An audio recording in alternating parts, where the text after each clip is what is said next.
It's the time of the awakening. You have to figure this out. You have to start reaching inside and figuring out what is the inside saying. Quit listening to the outside. Quit. Just listen to the inside of you.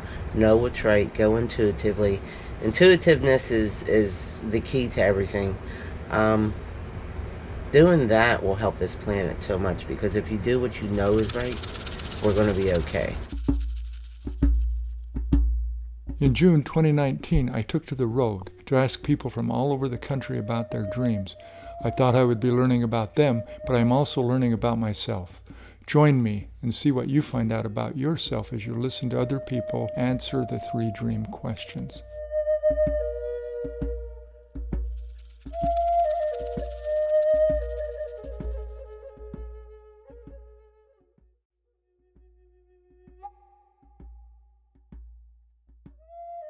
This is Janet, and she's agreed to answer the 3 dream questions. Are you ready? I am. Okay, Janet, what are your dreams and hopes? What are your aspirations? What are my dreams and hopes? You had asked me this when you talked about this interview, and I live my dreams and my hopes. I'm at that point in my life where I am living what I hope for, what I dreamed for. And then, so from here in the future, it isn't about me. It's about the planet and about the safety and the security of our planet. So that's my dream, the dream to, save this planet. And do I have any? I was noticing that you do a lot of service, and you offer a lot of opportunities for people to heal, do some self-discovery. And yes. So that is that's a dream to continue. That's the word, to continue doing what I'm doing. So as a massage therapist, I do energy work, spiritual healing, and then I have a center where I offer practitioners to help people find themselves, to heal. I empower women, empower the community, things like that. So to continue that is a dream, I guess, and a hope. Okay, and do you? It sounded like you said the peace in the planet, save the planet. You're talking about physically, spiritually, or is all of the Well, above? it's all one. It's all one. It's alive. It's spiritual, and the destruction happening right now to the planet because our government is allowing so much to happen is just. It's very scary, very horrifying. So, we need to all pray to get this, people who are in control to understand that without a planet, we don't have anything. Yeah. So, that's a big, I pray for the planet every day. Talk to me about how does this tie in at all to your heritage, to your ethnicity? I would think it would, but I can't understand why every human on the planet is concerned about the planet. So I don't know if it's just about my, my heritage. I'm Micmac. My mother was born and raised on a reservation in Canada. My dad's Hungarian, Austrian, and Polish. And so, my grandmother on my father's side was very powerful too. So, my power comes from all.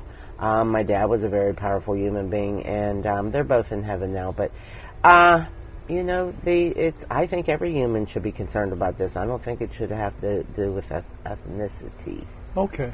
All right. I attended a thing where they had indigenous people at this Parliament of World Religions in Salt Lake and in Toronto, Canada last year. And the people that seemed the most affected or the most vocal were some of the indigenous. Absolutely.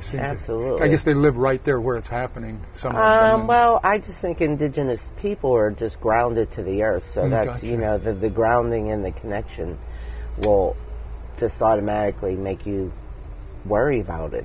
Yeah. I don't know, Gotcha.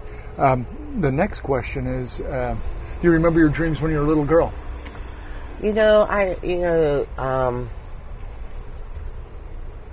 I'll be 60 in October. And so as a little girl back then, growing up, I grew up with 7 siblings in a low-income neighborhood. My parents were struggling financially, and So, we didn't come from a place where people were worried about college. People were concerned about getting through high school where I come from. So my dreams and hopes weren't huge, and they were of just raising a family, getting married, raising a family, bringing in good children, and I did that. So, but after I had children, my biggest thing to my children at that time was that you don't have to get married and you don't have to have kids. You do that because you want to do that. So I was like at the end of the cycle of that's what you do. You get the white picket fence, you get married, no matter if you like the person or not, you had children, And so I believe I was at the end of that cycle, and I taught my kids that that's not what you do. You do it because you want to do it. And so I have very beautiful grandchildren and a very beautiful daughter-in-law right now. So, yes. So that's kind of a segue into the third question, which is if you were to go back and talk to your 13-year-old Janet self, what might you tell her? Or what would you tell young people today that are just starting out? Any advice?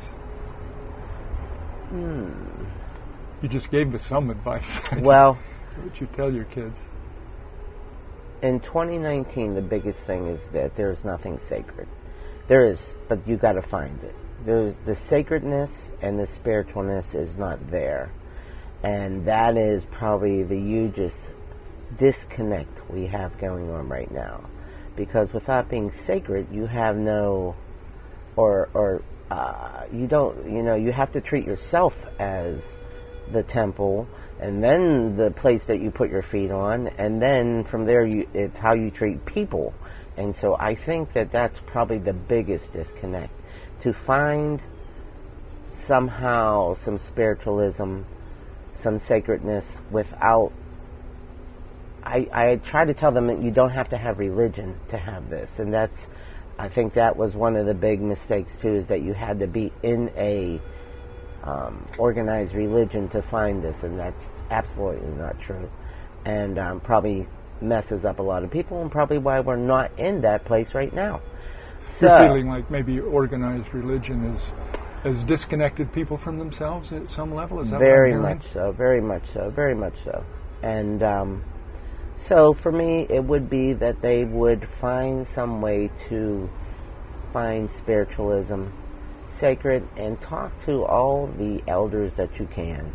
Whether you agree with them or not, listen to what they have to say, because they have a lot of wisdom. Doesn't mean you have to agree with them. It just means that you have to listen to what they say. And you're the third one that I remember that specifically said your elders. One lady that I interviewed in Connecticut said she said she every woman in her life became her mother. Every older woman, and she listened to their counsel. Didn't always follow it, but for the most part she did, and she found herself being okay. It's just most important to listen to it, because they live life, because we live in a world of, that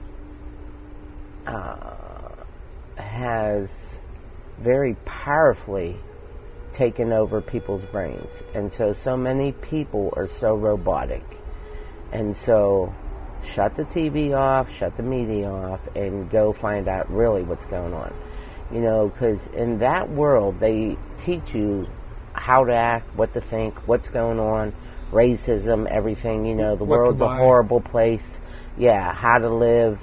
And, if you shut that all off, and for 1 week, and you walk around, is your world really that bad?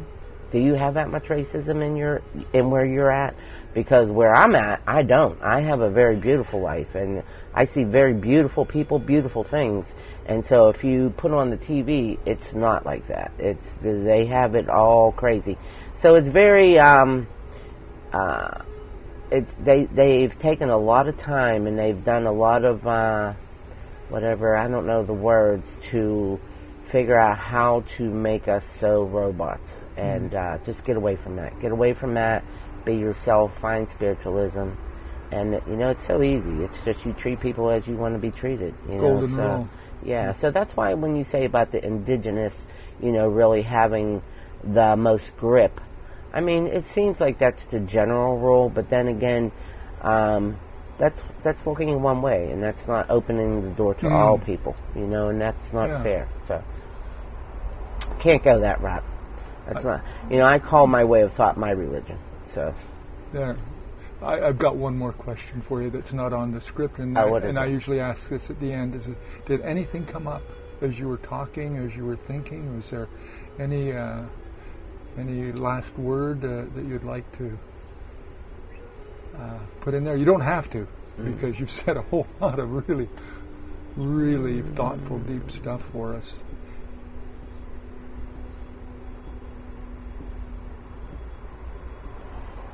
It's the time of the awakening. You have to figure this out. You have to start reaching inside and figuring out what is the inside saying. Quit listening to the outside. Quit. Just listen to the inside of you. Know what's right. Go intuitively. Intuitiveness is the key to everything. Doing that will help this planet so much, because if you do what you know is right, we're going to be okay. And, you know, prayer doesn't have to be an organized religion. Prayer is an intention. It's an energy, a frequency that will change this planet. So I invite everybody to just send out all the love they can. You know, and that's it. Thank you, Janet. You're welcome.